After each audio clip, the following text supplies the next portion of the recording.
ស្ដីបងប្អូននេះយើងមកណានាំមកថ្មីលេខកូដ B105 ប្រភេទនេះគឺមានមុខងារ5នៅក្នុងម៉ាស៊ីនតែមួយណានេះខ្ញុំបង្ហាញមុខងាររបស់វានៅក្នុងនេះគឺវាមានអន្ទះ2គ្រាប់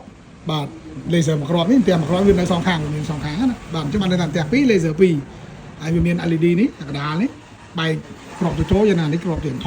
ធំ2គ្រាប់ហើយមានអាវ៉ាន់ចុះវិញនេះជា LED បដិញអញ្ចឹងបានន័យថាសរុបមុខងាររបស់វាគឺ5នៅក្នុងតែមួយ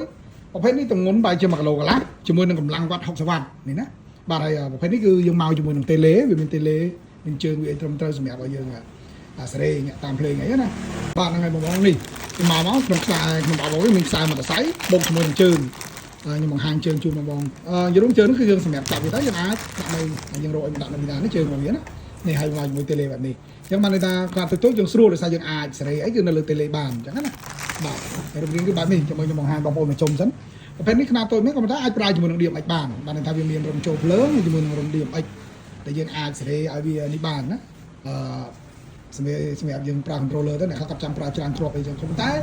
សម្រាប់ខ្នាតតូចជាទូទៅគឺពីច្រើនបងប្អូនយើងគាត់តែយកទៅប្រើនេះទេបងប្អូនប្រើដាក់គ្រូសាយទេអញ្ចឹងណាអញ្ចឹងហើយយើងមិនបាច់ចាំប្រើដោយ DMX ហ្នឹងក៏បានដែរបាទព្រោះវាមិនជាចាំបាច់ទេនេះដូចនេះបងប្អូនណាបាទនេះ DMX យើងនឹងចូលតែភ្លើងមកតែស្អីទេចូលខ្សែភ្លើងនេះមាននៅក្នុងហ្នឹងចូលភ្លើងមកហើយយើងចូលទៅ free ភ្លើងអញ្ចឹងជាការស្រេចបាទហើយបងប្អូនអាចចាំតាមមើលក្បាច់ភ្លើងវានៅចុងវីដេអូខ្ញុំនឹងដាក់បង្ហាញជូនដើម្បីដឹងថាតើក្បាច់ភ្លើងនេះស្អាតដល់កម្រិតណាណាអូខេអរគុណច្រើន